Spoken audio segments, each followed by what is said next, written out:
Hey guys, Diggs Report here. Welcome back to College Football Friday. And this matchup is a top 10 matchup between the LSU Tigers and the Texas Longhorns.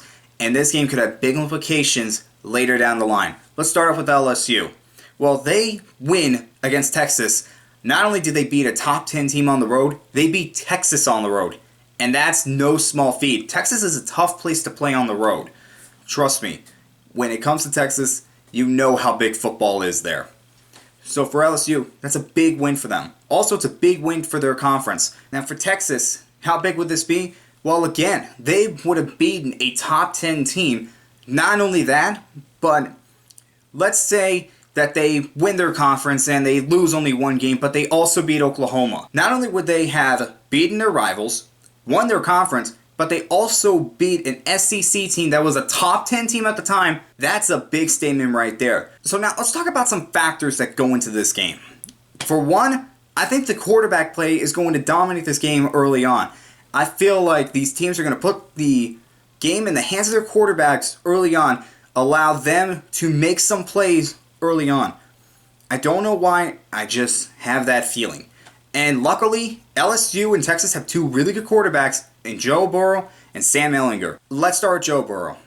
Now this is interesting. Joe Burrow is facing off against Tom Herman, who recruited him when Herman was at Ohio State. This is kind of interesting. He's going up against the guy that helped get him to Ohio State. That's a storyline right there. Now Joe, he was solid last year. He wasn't spectacular, but he was solid enough to where they could win 10 games. And he's already off to a really good start this year with 5 touchdown passes. Yeah, it was against Georgia Southern, but come on, 5 touchdown passes? That's pretty impressive. So how does he start off this game? Is he able to come out, make plays early on, and get LSU an early lead on the road against Texas? Alright, let's move on to Sam Ehlinger. Now, Sam Ehlinger, he's a junior right now, and he's been starting games since he was a freshman. And a win against LSU would only cement his legacy as a great Texas quarterback. So which of these quarterbacks can step up early and get their team an early lead? Now while I feel like the quarterbacks are going to start things off, I feel like the running backs are going to end this. I don't know why, but I feel like these teams are going to put the ball in the hands of their running backs and let them play smash mouth football so that they can put the game away.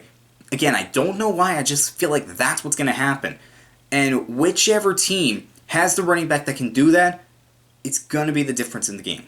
Again, that's what I feel like. It might not happen like that, but I just have this feeling that it will. So which of these teams' running backs is going to be able to take the ball and again play smash mouth football, just hit somebody in the face and keep their legs moving? All right, now this is going to be the key on defense. I feel like whoever gets the offense to make the most mistakes is also going to win this game. So it's not only whose quarterbacks can start early, whose running backs can get things going late, but which defense can cause turnovers at key points during the game. That's what I feel like this game is going to come down to. And really, a lot of games come down to it like that, but I just feel like this is a game that's really going to depend on that. So which of these defenses can create turnovers at key points during the game and give their team a shot? Do I expect this to be a high-scoring game?